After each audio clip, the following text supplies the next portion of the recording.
Are you considering installing Arch Linux? It's ideal for advanced users and learners who want full control, but it's not like a simple maintenance-free Linux distribution like Linux Mint or Ubuntu. In this video, we will explore the pros and cons of Arch Linux and whether it's a suitable operating system for you. Arch Linux is one of the most customizable Linux distributions, starting as a bare-bones command-line base where you choose every single component, from the kernel and drivers to the desktop interface. You essentially build the system from the ground up, instead of removing unwanted pre-installed apps. You can pick any desktop environment like KDE Plasma, or use a lightweight tiling window manager like i3 or Hyprland. Unlike pre-built systems, it starts as a blank command-line base, so you pick every part. Arch Linux is a rolling release distribution. This means that instead of receiving major version upgrades or fixed-point releases like Ubuntu or Linux Mint, you install it once and continuously upgrade individual software components as updates become available. Software packages are pushed to the user repositories almost immediately after being tested and packaged. Your system is always up to date, meaning there is no Arch Linux 2025 or Arch Linux 2026 version to upgrade to. You just run regular system updates. Arch Linux has a community-driven user repository called the Arch User Repository. It contains package build descriptions rather than pre-compiled packages. Users submit their own build scripts to share software not found in the official repositories. The Arch User Repository is larger and more flexible than Linux Mint and Ubuntu. Arch splits software into official repositories and the Arch User Repository, meaning almost any software available for Linux can be found there.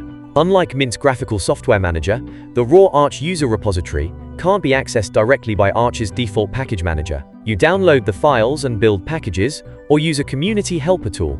Users can vote for favorite packages, which helps popular software move into the official repositories. Unlike the official repositories, the Arch User Repository is entirely user-submitted and community-maintained, so you must review scripts to check for safety. Arch Linux has a very steep learning curve, and you essentially have to build the operating system piece by piece, which will force you to learn how Linux works under the hood. It lacks a standard graphical setup program and doesn't have an automated installer. You boot into a basic text screen and need to type commands to format drives, connect to networks, and install core software. While this may sound appealing if you want total control, making a small mistake can easily break your installation. To build your own desktop, you will need to install your own graphics display, window manager, and audio systems without anything pre-configured for you. Arch Linux generally requires more manual maintenance than fixed-release distributions like Ubuntu or Linux Mint. This is because of its rolling release model, which means that Arch provides the latest software as soon as developers release it. Running system updates introduces fresh code frequently,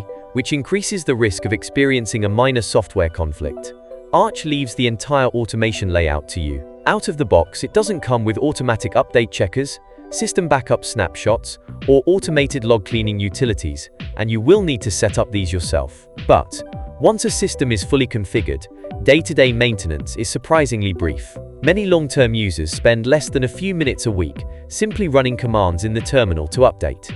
However, Arch Linux requires regular upkeep. It generally requires you to move through gradual updates, rather than jump across massive software versions all at once. If you leave a computer running Arch Linux sitting in storage for months without updating it, the eventual update process will often cause package conflicts and may require manual command line repair. For example, the signing keys can expire, causing the system to reject new packages due to untrusted signatures. Major libraries change how they interact, causing files to conflict during installation. This will generally require fixing the system clock, updating the signing keys, and refreshing the package mirrors before running a full system upgrade. For an install-and-forget computer, a point-release distribution is a much lower maintenance choice. Arch Linux is worth it if you want to understand how Linux works, need total control over your operating system, and want access to the latest software. Installing and maintaining Arch teaches you about bootloaders, file systems, and system configurations, and it ships with no unwanted bloatware,